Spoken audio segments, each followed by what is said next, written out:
Indonesia.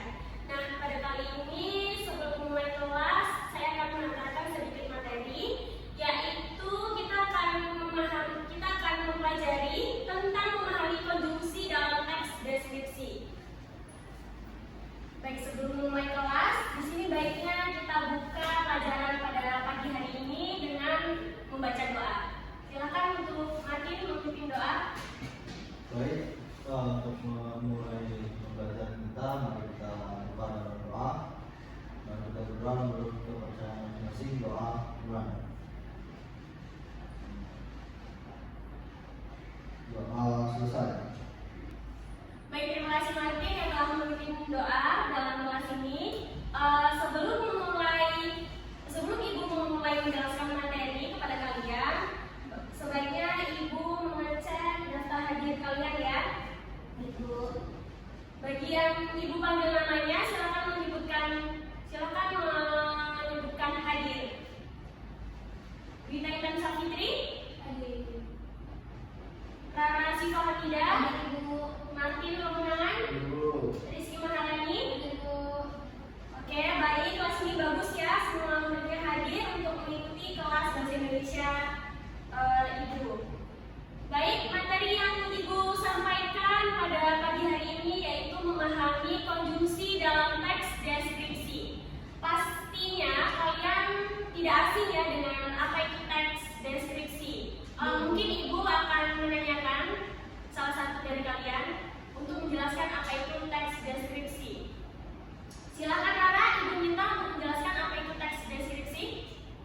Baik, menurut saya teks deskripsi adalah penjelasan atau sebuah pemaparan dengan kata-kata yang dengan menggunakan kata-kata yang jelas. Oke, baik. Nah, jadi benar ya, teks deskripsi itu adalah teks yang berisi pemaparan atau teks yang berisi penjelasan dari sebuah topik yang ingin ditulis oleh penulis tersebut. Nah, pada kali ini kita akan mempelajari yaitu memahami konjungsi dalam teks deskripsi. Sebelum ke materi yang lebih mendalam, kita perlu mengetahui terlebih dahulu yaitu apa itu yang dinamakan dengan konjungsi. Bisa dibaca ya, konjungsi itu adalah kata hubung yang digunakan sebagai penghubung antar kata, frasa, klausa, atau kalimat. Jadi ketika Ibu berbicara seperti ini, tentunya terdapat kata konjungsi di dalamnya. Karena ketika kita berbicara, menulis, tentunya membutuhkan kata hubung tersebut untuk menjelaskan atau memperjelas apa yang kita sampaikan. Baik, kemudian yang selanjutnya yaitu ada beberapa jenis konjungsi. Kali ini Ibu mengambil beberapa konjungsi sesuai dengan fungsinya ya. Yang pertama yaitu konjungsi intrakalimat. Bisa diikuti apa itu konjungsi intrakalimat. Nah, sesuai dengan namanya ya, konjungsi intrakalimat berarti konjungsi yang digunakan dalam satu kalimat. Nah, contohnya bisa kalian baca yaitu dan, juga, tetapi, sehingga, lalu, kemudian. Nah, kata-kata tersebut digunakan dalam kalimat untuk menghubungkan antara kalimat satu dengan kalimat yang lainnya. Dan kata tersebut juga dipakai supaya hubungan antara kata itu terlihat jelas dan pesan yang disampaikan tersebut juga terlihat jelas. Ya, dapat dipahami? Dapat, Ibu. Kemudian jenis yang kedua sesuai dengan fungsinya yaitu konjungsi antar kalimat. Nah, tentu saja beda ya. Jika konjungsi antar kalimat itu konjungsi yang terdapat dalam kalimat, sedangkan konjungsi antar kalimat ini adalah konjungsi yang menghubungkan satu kalimat dengan kalimat yang lainnya. Jadinya dalam satu kalimat pasti diakhiri dengan tanda titik. Kemudian jika menghubungkan dengan kalimat yang selanjutnya, itu bisa menggunakan konjungsi antar kalimat ini. Contohnya, contoh konjungsi antar kalimat itu adalah meskipun demikian, oleh sebab itu, oleh karena itu, akhirnya, selanjutnya, lalu dan kemudian. Contohnya seperti ini. Pagi hari Rara sudah sarapan dengan ayam. Lalu di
dengan berdoa. Silakan Martin memimpin doa kembali. Baik, Ibu, untuk menutup pembelajaran kita, mari kita tutup dengan doa, mudah-mudahan kepercayaan masing-masing, doa dimulai.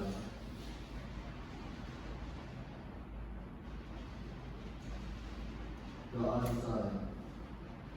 Baik, terima kasih telah mengikuti kelas Ibu dengan baik. Semoga pembelajaran Ibu dapat sekali dipahami dan tentunya dapat masuk ya dalam pemahaman kalian. Itu saja yang dapat Ibu sampaikan. Ibu akhiri. Assalamualaikum warahmatullahi wabarakatuh. Waalaikumsalam warahmatullahi wabarakatuh. Terima kasih, Bu. Ya, sama-sama. Nak.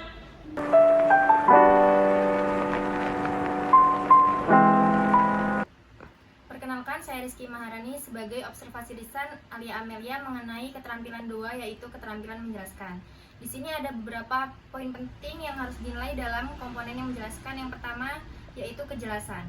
Guru menyadari adanya keterbatasan pembendaharaan kata-kata yang diungkapkan yang dimiliki siswa. Maka dari itu, guru tidak menggunakan kalimat yang berbelit-belit. Dalam menjelaskan, Alia Amelia sudah menggunakan kata-kata yang mudah dipahami dan tidak terbelit-belit. Kemudian yang kedua adalah guru menghindari penggunaan kata-kata yang meragukan dan yang berlebih. Dalam menjelaskan, Alia sudah menggunakan kata-kata yang bagus, yaitu tidak menggunakan kata-kata yang meragukan dan berlebih-lebihan dalam menjelaskan kepada siswa. Kemudian poin yang kedua yaitu penggunaan contoh dan ilustrasi. Guru memberikan contoh yang cukup untuk menanamkan pengertian dalam penjelasannya. Dalam hal ini, Alia sudah menggunakan contoh yang cukup untuk menanamkan pengertian dalam penjelasan kepada siswa. Guru menggunakan contoh yang relevan dengan sifat dan penjelasan itu. Di sini Alia Amelia sudah menggunakan contoh yang relevan dari sifat dan penjelasan itu dalam menjelaskan materi terhadap siswa. Kemudian yang selanjutnya adalah contoh yang digunakan guru sesuai dengan usia, pengetahuan, dan latar belakang siswa. Dalam hal ini Alia Amelia sudah menggunakan contoh yang sesuai dengan usia, pengetahuan, dan latar belakang siswanya dalam menjelaskan materi.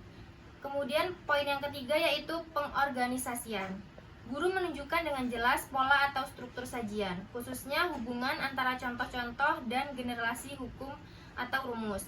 Dalam hal ini Alia Amelia sudah menunjukkan dengan jelas pola atau struktur sajian, khususnya hubungan antara contoh-contoh dan generasi terhadap penjelasannya dengan materi yang disampaikan oleh siswa. Guru memberikan ikhtisar butir-butir yang penting, baik selama pelajaran maupun pada akhir pelajaran, dan bila perlu memberikan penjabaran tambahan. Dalam hal ini Alia sudah memberikan penjelasan tambahan terhadap materi yang disampaikan oleh siswa. Yang selanjutnya, guru mengadakan variasi suara dalam memberikan penekanan pada hal-hal penting dalam penjelasan. Alia sudah memberikan variasi seperti penekanan suara dalam menjelaskan materi pembelajaran terhadap siswa.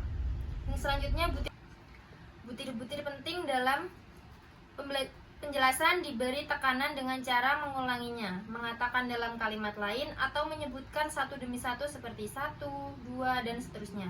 Dalam hal ini Alia Amelia telah memberikan penjelasan tekanan terhadap materi yang disampaikan seperti mengulangi contoh 1, 2, 3, dan selanjutnya.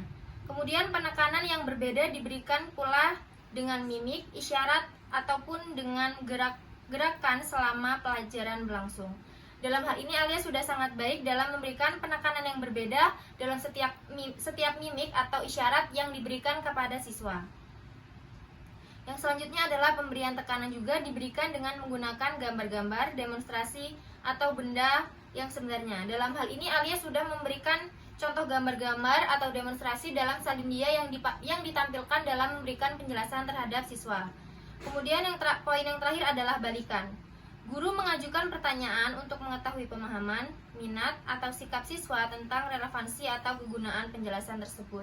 Dalam hal ini Alia sudah sangat baik memberikan pertanyaan untuk mengetahui pemahaman siswa tentang materi yang dijelaskan, apakah siswa tersebut sudah mengetahui atau paham.